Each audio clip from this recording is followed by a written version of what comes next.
Halo teman-teman, jadi hari ini kita berada di Camel Cafe.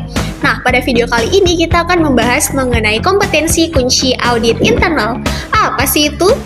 Nah, jadi kompetensi kunci audit internal merupakan salah satu kemampuan yang dimiliki atau wajib dimiliki oleh auditor internal agar pada saat menjalankan tugasnya dia jadi lebih profesional, efektif, dan juga dapat dipercaya. Nah, melalui audit internal, perusahaan dapat meningkatkan akuntabilitas, transparansi, dan juga mencegah terjadinya penyimpangan serta kecurangan. Nah, suatu pelaksanaan audit internal dapat dikatakan efektif ketika sebuah perusahaan memiliki struktur organisasi yang jelas, kebijakan, dan juga prosedur audit yang dituang ke dalam piagam audit internal, serta tentunya kemampuan dari seorang auditor internal sendiri, ialah kemampuan dalam berkomunikasi, kemampuan dalam memanajemen risiko, serta kemampuan dalam mengambil keputusan dan juga mengolah informasi. Nah, dengan demikian, struktur organisasi, kebijakan audit, serta kemampuan dari audit internal merupakan 3 pilar utama dalam mencapai efektivitas dari audit internal dan juga mencapai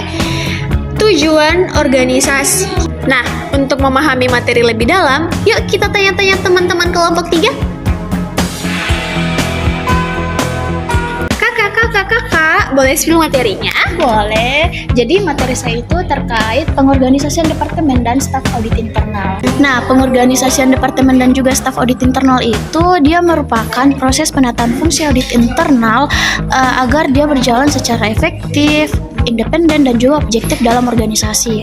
Nah, audit internal sendiri itu dia berfungsi sebagai alat evaluasi yang dapat membantu manajemen untuk menilai tingkat efektivitas pengendalian internal, struktur tata kelola, serta manajemen risiko sehingga meminimalisir terjadinya kecurangan dan penyimpangan. Nah, sebaliknya, tingkat akuntabilitas dan juga transparansi dalam organisasi itu meningkat. Nah, secara organisatoris, Departemen Audit Internal itu dibentuk untuk mengordinasikan seluruh kegiatan audit mulai dari proses penyusunan audit berbasis risiko, pelaksanaan pemeriksaan, serta pelaporan hasil audit kepada pihak yang berwenang. Nah, keberhasilan fungsi audit internal ini juga itu sangat bergantung pada bagaimana pengorganisasian staf audit internal. Nah, staf audit internal ini itu disusun berdasarkan jenjang jabatan dan juga kompetensinya. Yang pertama itu auditor junior. Nah, auditor junior ini tuh dia bertanggung jawab atas pelaksanaan prosedur audit dasar di bawah supervisi auditor senior. Sedangkan untuk auditor senior sendiri itu dia bertanggung jawab atas pelaksanaan pemeriksaan audit, mengevaluasi pengendalian internal, serta merumuskan temuan dan juga rekomendasi. Nah, selanjutnya untuk supervisor sendiri itu dia bertugas untuk mengordinasikan dan juga mengendalikan seluruh pelaksanaan audit agar sesuai dengan rencana dan juga standar yang berlaku. Nah, untuk pimpinan audit tertinggi itu dia bertugas untuk menetapkan seluruh kebijakan audit serta melaporkan hasil audit ke pihak yang berwenang. Nah, selain berdasarkan jenjang jabatan, pengorganisasian staf audit internal ini juga dapat dilakukan berdasarkan spesialisasi seperti audit keuangan, auditor operasional, dan audit kepatuhan. Jadi secara keseluruhan pengorganisasian ini tuh bertujuan agar audit internal dapat memberikan penilaian yang mendalam sesuai dengan karakteristik risiko masing-masing organisasi. Nah, mungkin itu saja. Ya, makasih kakak. Kakak, boleh spill materinya? Jadi, aku mau jelasin terkait kebijakan audit internal dan prosedur audit internal. Nah, jadi kebijakan audit internal ini merupakan rangkaian aturan dan komitmen organisasi dalam melaksanakan audit internal. Adapun kebijakan audit internal ini ada 3. Yang pertama itu terkait kemandirian dan independensi auditor. Yang kedua terkait hak akses auditor terhadap informasi dan data. Dan yang ketiga itu terkait kepatuhan dan komitmen auditor terhadap standar profesional audit. Nah, jadi biasanya kebijakan audit internal ini tertuang dalam piagam audit yang dibuat oleh pihak manajemen ataupun komite audit. Nah, dengan adanya kebijakan audit internal ini, auditor diposisikan secara terpisah dari fungsi operasional sehingga mereka dapat memberikan penilaian yang adil terhadap aktivitas organisasi. Nah, selanjutnya aku bakal jelasin terkait prosedur audit. Jadi prosedur audit ini merupakan rangkaian atau langkah-langkah teknis yang dilakukan oleh auditor dalam melaksanakan audit internal. Adapun langkah-langkahnya itu ada 4. Yang pertama itu tahap perencanaan, di mana pada tahap ini auditor menentukan tujuan audit, resiko audit, ruang lingkup audit, metode dan perencanaan yang akan digunakan, serta alokasi sumber daya dan alokasi waktunya. Kemudian tahap kedua yaitu tahap pelaksanaan dan pengujian. Pada tahap ini auditor melakukan pemeriksaan terhadap bukti-bukti audit, dokumen-dokumen yang relevan, dan melakukan observasi, wawancara, dan melakukan pengujian terhadap sistem internal perusahaan. Nah, selanjutnya itu tahap ketiga. Nah, tahap ketiga itu proses pelaporan. Nah, pada tahap ini auditor memberikan laporan kepada pihak manajemen, di mana laporan itu berisi temuan-temuan audit, analisis penyebabnya, dan rekomendasi-rekomendasi yang diberikan.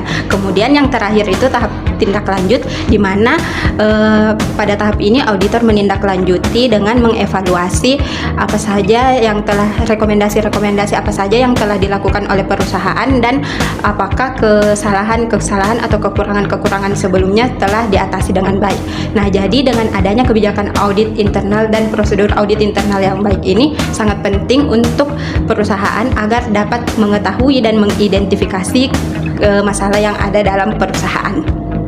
Kakak, boleh spill materinya? Boleh. Nah, di sini saya akan memaparkan materi terkait skill apa saja yang diperlukan oleh auditor internal. Skill paling pertama itu adalah hard skills atau kompetensi teknis, di mana auditor wajib memahami akuntansi dan pelaporan keuangan serta mampu membaca kondisi keuangan perusahaan tersebut berdasarkan laporan keuangan yang diterbitkan oleh perusahaan. Selain itu, auditor internal juga wajib memahami manajemen risiko, seperti bagaimana risikonya berdampak kepada perusahaan dan bagaimana cara meminimalisir dampak dari risiko tersebut sejak awal.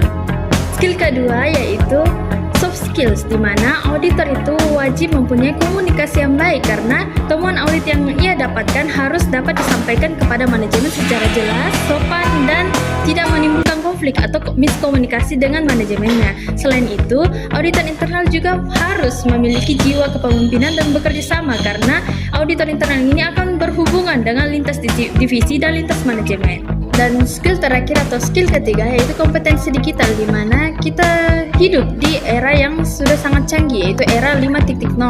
Maka dari itu auditor juga harus bisa mengetahui terkait software audit, data analytics, dan teknologi-teknologi lainnya agar hasil audit atau audit yang dijalankannya itu tetap relevan dan efektif. Jadi maka dari itu auditor yang efisien atau yang ideal adalah auditor yang cakap berkomunikasi, mampu secara teknis, dan melek teknologi. Kakak, boleh spill materinya? Oh, materi saya. Nah, di sini aku akan ngejelasin tentang sebuah studi kasus dari materi-materi yang telah teman-teman bawakan sebelumnya, Kak. Oh iya, apa mungkin boleh kita menepi dulu di sebelah sana, Kak? Ayo.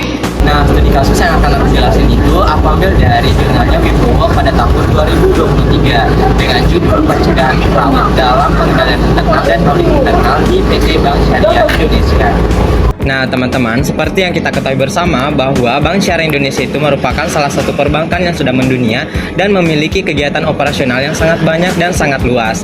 Hal inilah yang menyebabkan Bank Syariah Indonesia itu memerlukan pengendalian internal dan audit internal yang lebih efektif. Nah, dalam artikel ini kami memiliki 3 temuan utama. Yang pertama itu, audit internal berpengaruh positif dan signifikan terhadap pencegahan kecurangan. Dan yang kedua, pengendalian internal juga berpengaruh positif dan signifikan terhadap pencegahan kecurangan. Dan yang terakhir, pengendalian internal dan audit internal secara simultan berpengaruh positif terhadap pencegahan kecurangan. Nah, hal inilah yang dapat diartikan bahwa kedua item ini tidak bisa berdiri sendiri, melainkan saling bekerja sama satu sama lain untuk menciptakan pengendalian yang lebih efektif di perusahaan ataupun pada Bank Syariah Indonesia itu sendiri. Nah, jadi apa sih sebenarnya keterkaitan teori dengan studi kasus ini? Nah, kita bisa melihat dengan nyata teman-teman dari kejadian di studi kasus ini bahwa penerapan audit internal dan pengendalian internal yang lebih efektif itu memang sangat berpengaruh positif dan signifikan terhadap pengendalian pencegahan kecurangan. Hal ini bisa kita simpulkan bahwa pengendalian internal dan audit internal yang lebih baik dapat meningkatkan pencegahan kecurangan ataupun pengendalian organisasi itu untuk menjadi lebih efektif ke depannya. Mungkin itu saja. Kak dari saya. Terima Ya, kasih Kak. terima kasih Kak. Nah, demikianlah pemaparan dari teman-teman kelompok 3 mengenai kompetensi kunci audit internal. Sampai jumpa di video berikutnya. Dadah!